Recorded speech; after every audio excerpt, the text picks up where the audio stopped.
Welcome to the Serial Series Show brought to you by R2. Last time we witnessed the beginning of everything, where Brian O'Connor went from undercover cop to letting Dom escape, choosing family over duty. But that choice came with consequences, and today we're going to dive into those consequences with Too Fast, Too Furious. Now here's where the timeline gets interesting. This movie picks up directly after the first film, but it's also the only main film without Vin Diesel as Dom Toretto. Don't worry though, this absence actually sets up some crucial character development and introduces us to someone who's going to become absolutely essential to the family. The movie opens in classic Fast and the Furious style, pure speed and adrenaline. Tej, played by Ludacris, is running a full-scale automotive empire. He's got mechanics, he's got cars, he's got connections, and most importantly, he has respect on the streets. The race lineup includes some serious competitors. There's Suki, who runs an all-female crew. Then there's Orange in his orange Mazda RX-7. Ironic, right? And Slapjack with his gold Toyota Supra. Tej makes a call that changes everything. The voice on the other end is familiar to us but new to this world. Yeah, it's Brian O'Connor, and he's about to make his Miami debut. When Brian arrives, he's driving something that immediately announces that he doesn't belong to the typical Miami scene. A 1999 Nissan R34 Skyline GTR. It's a car legend from Japan that was never officially sold in the United States. The fact that Brian has one tells us that he's serious about performance and has connections that go beyond our average street racer. And Tej calling him in as the fourth racer isn't just filling in a spot. What's up, Suki? What's up, Bullet? A reference to the Steve McQueen movie famous for its car chase scenes. Brian suggests that they kick it to a nickel, racing for $5,000 instead of the usual stakes. When the other racers hesitate, Brian's confidence borders on arrogance. He knows he can win and he's not afraid to put his money where his mouth is. The race begins and you actually find out that Tej has actually rigged the race, creating a massive jump that separates the serious drivers from the pretenders. Brian and Suki are the only two drivers with both the skill and the courage to hit their nitro system and launch across the gap. The other racers have to brake and wait for the bridge to close, effectively ending their chances. Yeah, Brian wins, taking home over $10,000 in prize money, but more importantly, Tej hands over the cash with genuine respect. But just as Brian's savoring his victory, the past comes roaring back in the form of police sirens. Brian's skyline becomes the target of a coordinated law enforcement operation. The chase that follows showcases everything Brian learned from his entire time in LA. He's weaving through traffic, using every trick in his arsenal, but this time he's not helping someone escape. He's the one running from the cops. The irony, right? The former cop is now the target. The chase ends when law enforcement uses an ESD launcher, an electromagnetic pulse weapon that disables Brian's car.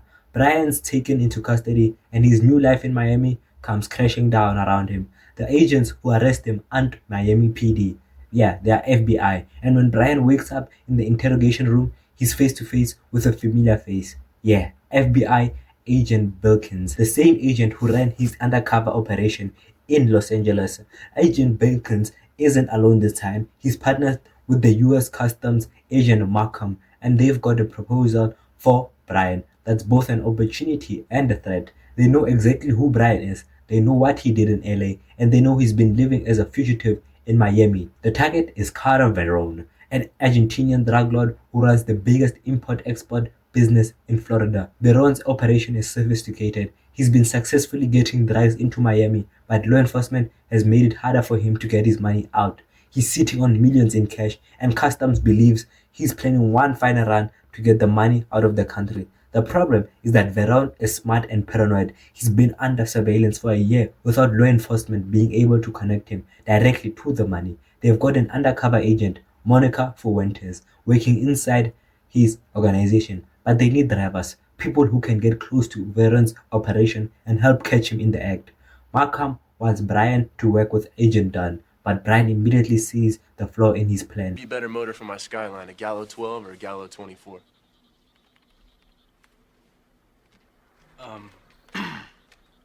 24.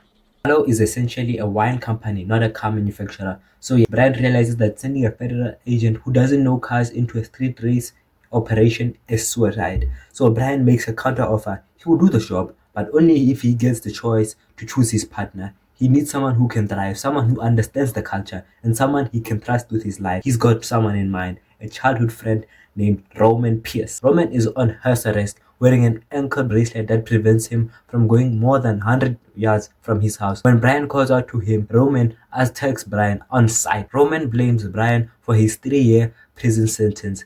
In Roman's mind, Brian became a cop, Roman got busted, and the two events are connected. He did 3 years in prison for possession of stolen cars, and during that time, his childhood friend was wearing a badge. Roman sees it as an ultimate betrayal, but the deal Bilkins is offering is far too good to pass up. Complete record clearing and removal of the ankle bracelet in exchange for only just one job. Roman may hate Brian, but he hates being trapped more.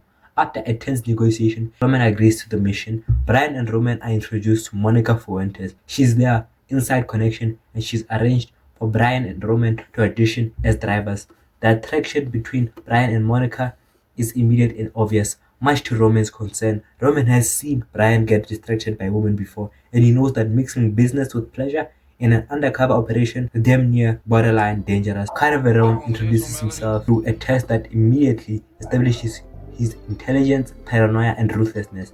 His red Ferrari has been confiscated and sits in an impound in a lot in Little Haiti. The task seems simple. 6 teams of drivers race to the impound lot, retrieve a package from the Ferrari's glove box, and return. The first team back gets the job. The other participants include some serious drivers, Corpi and Darden, who will become important later. Brian and Roman work together flawlessly, using their knowledge of each other's driving styles to navigate through Miami traffic. They reach the impound lot first, but the real test comes when Agent Malcolm shows up. He's been tracking their GPS-equipped cars and assumes they're trying to flee. His interference nearly blows their cover.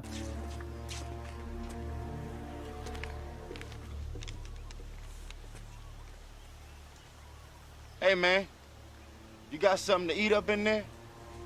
We hungry. Sitting by the pool. Nice. Come on. Back at the garage owned by Tej, Jimmy is the mechanic. He discovers the extent of the surveillance equipment in their cars. The FBI knows everything, their location, their speed, even whether they are wearing seatbelts. This creates a massive problem for the mission. If Baron discovers the tracking equipment, Brian and Roman are essentially dead. But removing it without destroying the cars is fundamentally nearly impossible. The discovery forces Brian and Roman to realize they need an exit strategy. They can't rely on law enforcement backup because Markham has already nearly blown their cover before. They can't trust their vehicles because every move is being monitored. And if they are going to survive, they will need alternatives. I thought you punks were running. Running? That's great. You don't want to see That's real great. Oh, and if Rome wanted to shoot you, you wouldn't be here right now.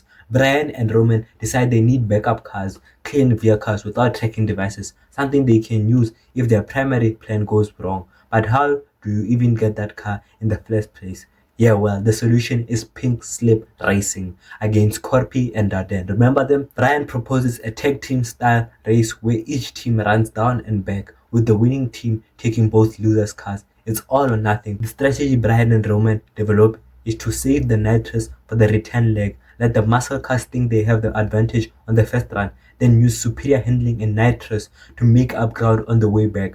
Roman goes first against Darden, and the challenger's power advantage is immediately seen.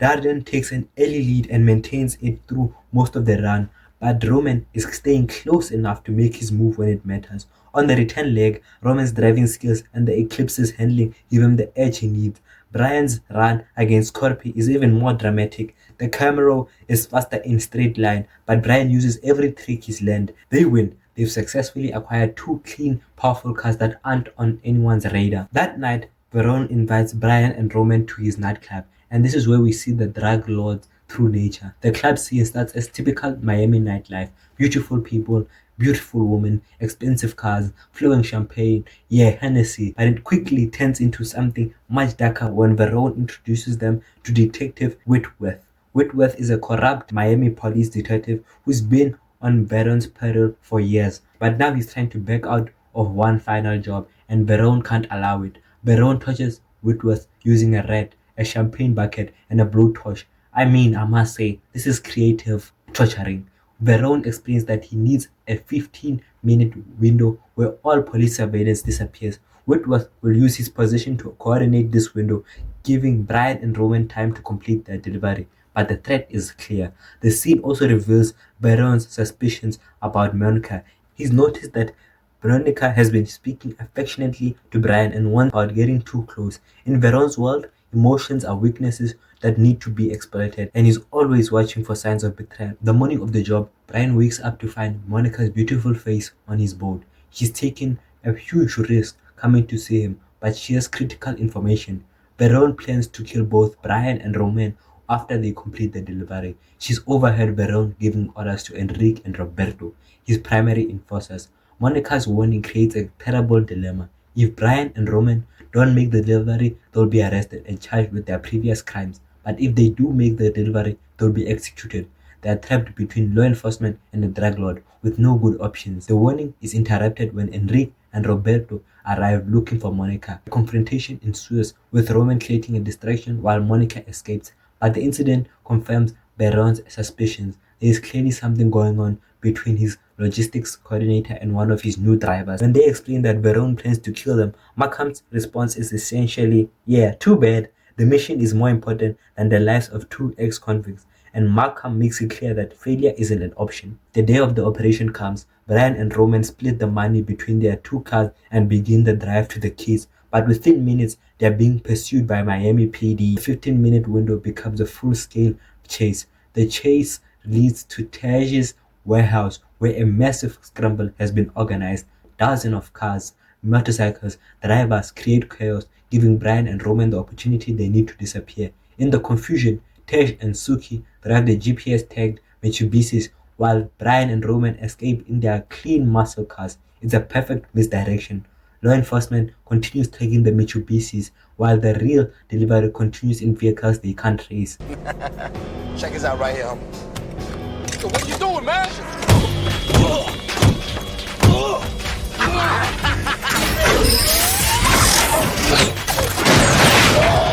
Buddy, go!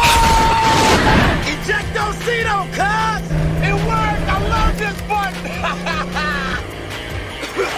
Stay on your toes, Pluto! At the airfield, Markham's forces surround what they think is Veron's escape plane, only to discover it's a decoy. Veron has been playing a shell game, using the law enforcement operation against itself. Then where the hell are they?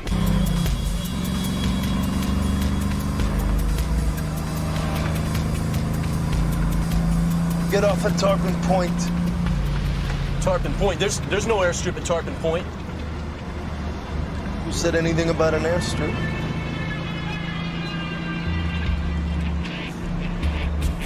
While they are focused on the wrong location, he's preparing to escape. Just as Enrique is about to execute Brian, Roman arrives in his Challenger. Veron has taken Monica hostage aboard his yacht, planning to use her as leverage for his escape. It's the classic villain move. Brian drives the Camaro off a ramp and lands on top of Veron's yacht.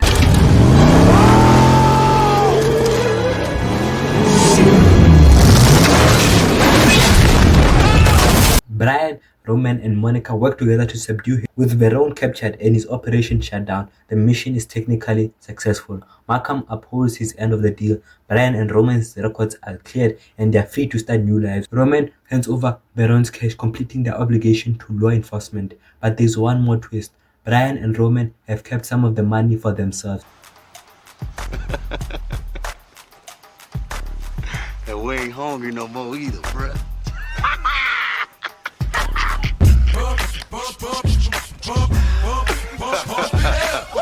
Thanks for riding with me through the streets of Miami. Make sure to subscribe for the rest of the series and don't forget to like and please comment.